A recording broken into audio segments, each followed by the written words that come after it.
নোয়াখালীতে চালের টিন কেটে ঔষধ দোকানে দুধর্ষ চুরি। মোহাম্মদ বেল্লাল হোসাইন নাইম, নোয়াখালী জেলা প্রতিনিধি। নোয়াখালী সদর উপজেলায় রাতের আধারে চালের টিন কেটে একটি ওষুধের দোকানে দুধর্ষ চুরির ঘটনা ঘটেছে। চোররা ওই সময় দোকান থেকে নগদ 4,50,000 টাকা ও 8 লাখ টাকার ওষুধ সহ অন্যান্য মালামাল চুরি করে নিয়ে গেছে। বৃহস্পতিবার দিবাগত রাত 1:45টার দিকে জেলা শহর মাইজদির হাসপাতাল রোডের নিউ এশিয়া ফার্মেসিতে এ চুরির ঘটনা ঘটে।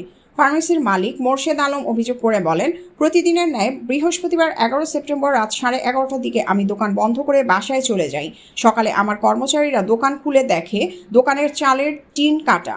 দোকানের ভিতরে ঢুকে দেখে ড্রয়ার ভাঙা। আমার নগদ 4,50,000 টাকা সহ 7-8 লাখ টাকার ঔষধ চুরি করে নিয়ে গেছে। দোকানে থাকা সিসি ক্যামেরা চোর এলোমেলো করে দিয়ে যায়। তবে সিসি ক্যামেরায় একটি ফুটেজে দেখা যায় একজন চোর মুখে গামছা পেঁচিয়ে দোকানে প্রবেশ করে। এ ঘটনায় আমি থানায় লিখিত অভিযোগ দিয়েছি। সুধারাম থানার ভারপ্রাপ্ত কর্মকর্তা ওসি কামরুল ইসলাম বলেন, খবর পেয়ে পুলিশ ঘটনাস্থল পরিদর্শন করে তদন্ত করে আইনানুগ ব্যবস্থা গ্রহণ করা হবে। গতকালকে রাত্রে 11:30টার সময় আমি দোকান বন্ধ করে বাসায় চলে যাই। পরবর্তীতে সকালবেলা আমার লোক আসে দোকান খুলে 9টার দিকে। খোলার পর আমাকে ফোন দেয় যে বস দোকান তো চুরি হয়েছে, আসেন।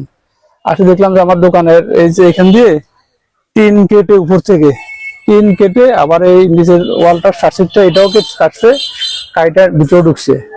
ঢুকি আমার ফ্রিজিং আইটেম গুলা দামি দামি আপনার যেমন ভ্যাকসিন গুলা বিভিন্ন এরিয়ার সবগুলো নিয়ে গেছে। ইভেন আমার এখান থেকে যেমন হরমোনাল প্রোডাক্ট গুলা, তারপরে আপনার ডায়াবেটিস যে প্রোডাক্ট গুলা, সে টার্গেট করে করে আমার মূল্যবান দামি দামি প্রোডাক্ট গুলো সব নিয়ে গেছে। প্রায় 8-9 লাখ টাকার প্রোডাক্ট নিয়ে গেছে।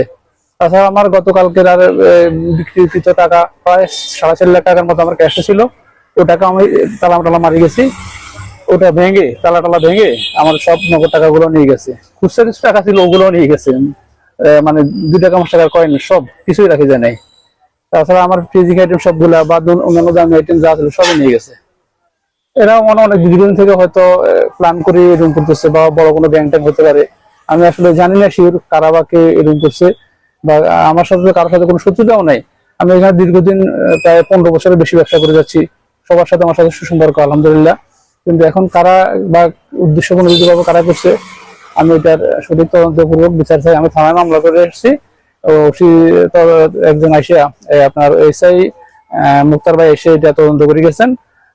ওনারা বলছেন আইনানুগ ব্যবস্থা নেবে আর কি।